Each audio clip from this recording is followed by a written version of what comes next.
So you need to first of all decide on the type of person that you want to be, but you need to back it up with the actions.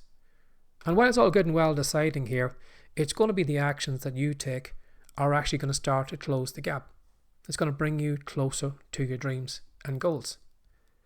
Now, when it comes to taking action and changing our lives, what we need to decide is I need to take responsibility for this. I need to take responsibility for where my life is going. And if I want my life to change, well, then it means it's up to me. I need to start turning things around. Now, too many of us don't want to do that. We don't want to take responsibility for our lives because it's a lot easier to blame everyone else.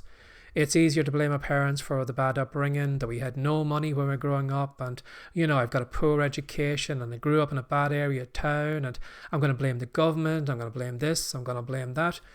But when you're blaming everyone else, it puts all the kind of responsibility on them. It takes all the pressure off you. It feels great in your own case because you're not to blame for everything, it's everybody else.